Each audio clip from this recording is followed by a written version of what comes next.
In January 1986, a more assertive Jim Hacker faced his eager public for the first time as Prime Minister. This is wonderful. I see it all now. A new deal for Britain. Hacker's grand design. From time to time in our great island story, it falls to one man.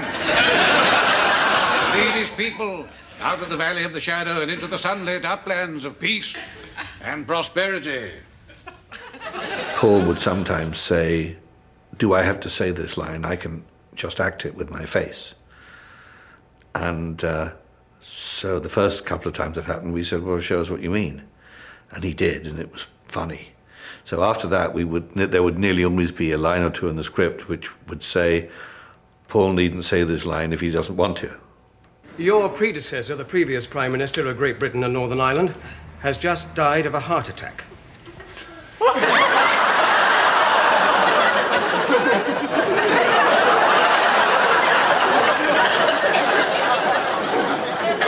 Tragic. The whole sequence of thoughts could flash across his face, and you knew what they were. He had the most immense skill as a comedy actor.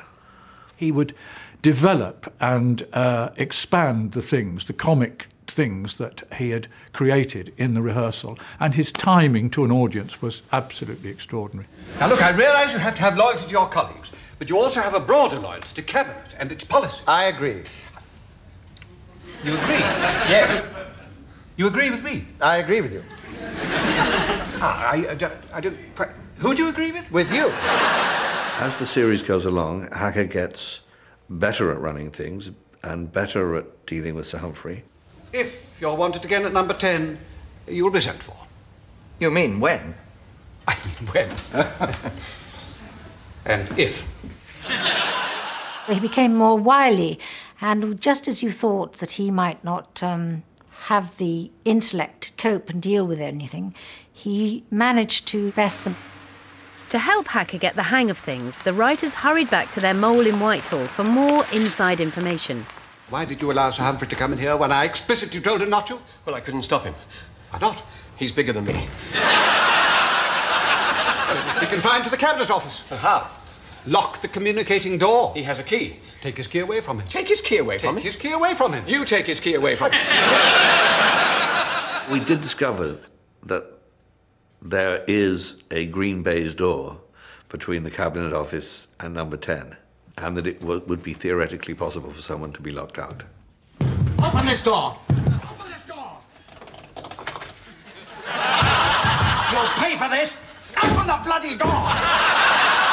They had the genius of creating what was just an off-the-cuff suggestion into real art. Prime Minister, I must protest in the strongest possible terms my profound opposition to a newly instituted practice which imposes severe and intolerable restrictions upon the ingress and egress of senior members of the hierarchy, and which will, in all probability, should the current deplorable innovation be perpetuated, precipitate a constriction of the channels of communication and culminate in a condition of organizational atrophy and administrative paralysis which will render effectively impossible the coherent and coordinated discharge of the function of government within Her Majesty's United Kingdom of Great Britain and Northern Ireland.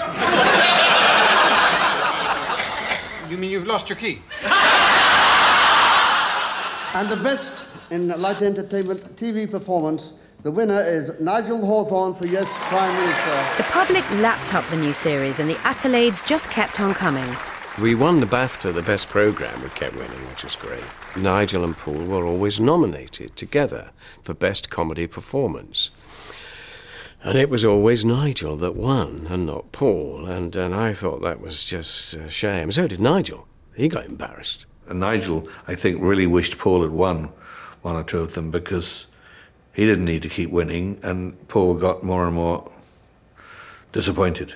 Paul had to be this comedy buffoon character, and yet a credible, just credible Minister of the Crown, whereas it was much easier for Nigel. And also Nigel was playing a kind of character that people knew nothing about. It's the part that wins awards, everyone knows that. That's why the same people keep winning them all the time. every year in the theatre or television, movies. You can't win a prize if you haven't got the prize-winning part. Two of Britain's favourite public figures have received awards in the Queen's New Year's Honours List, but you won't find their names in the usual guides to politicians and civil servants. They're actors Paul Eddington and Nigel Hawthorne.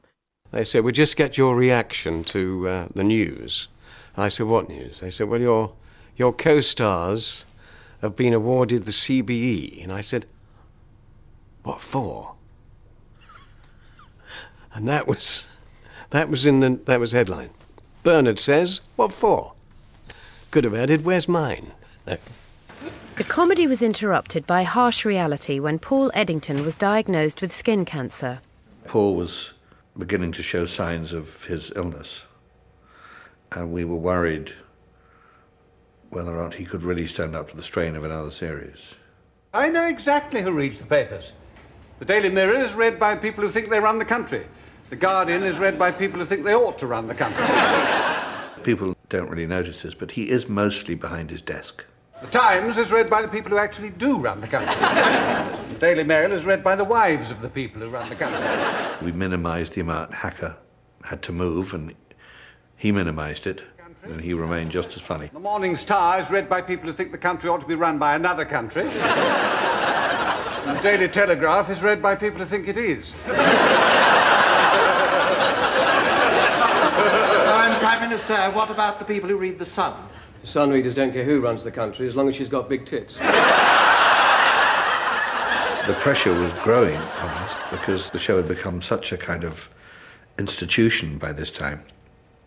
And people expected it to be sensationally funny and interesting every week. We'd done all the things that were really fun, and it wasn't...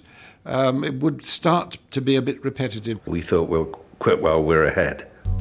In 1988, after 2 series, Yes, Prime Minister ended. But by now, Sir Humphrey, Bernard and Jim Hacker were seen as unofficial ambassadors for the British government. Paul, in particular, found it hard to shed Hacker's image.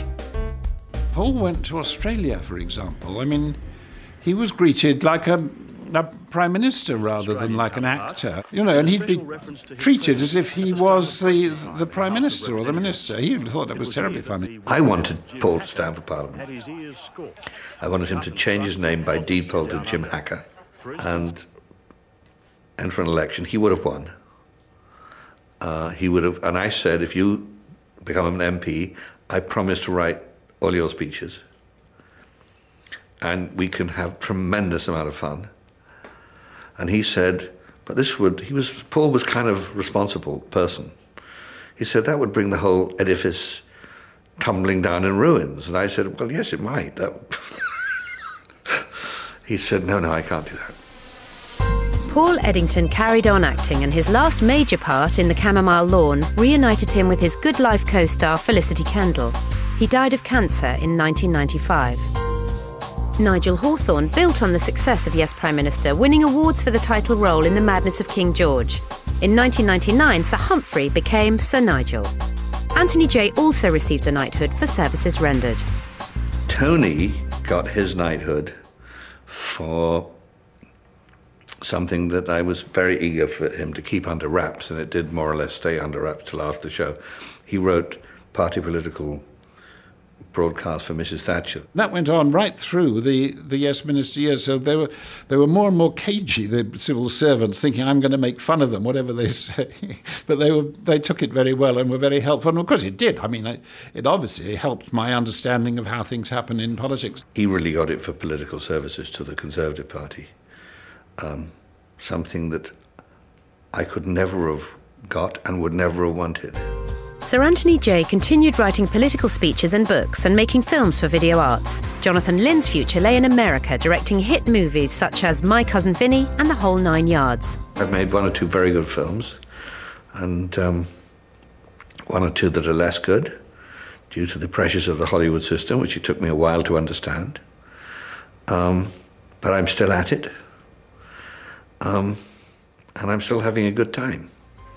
As for the long-suffering Bernard, according to the Hacker diaries, he rises to become head of the civil service, bringing with it the inevitable knighthood.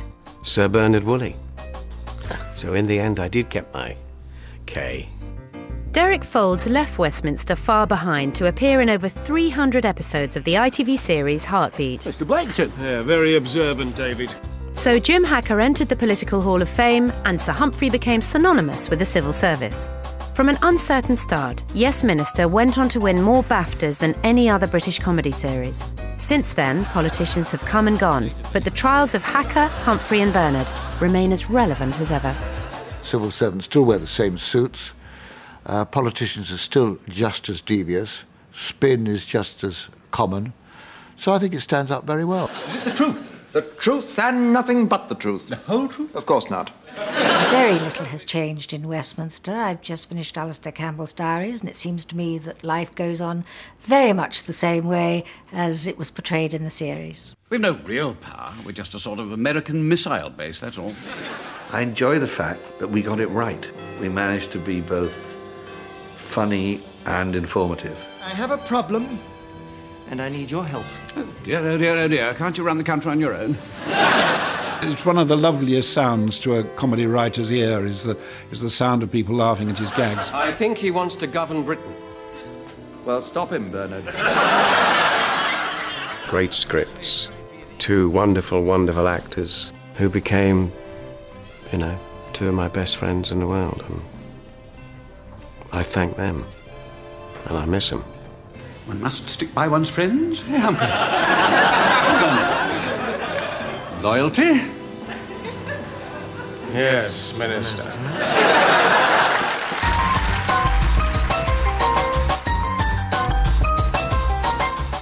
Matt Damon is thrown into the lion's den as an inexperienced lawyer. Courtroom drama The Rainmaker on BBC One after the National Lottery Euro Millions draw. Next.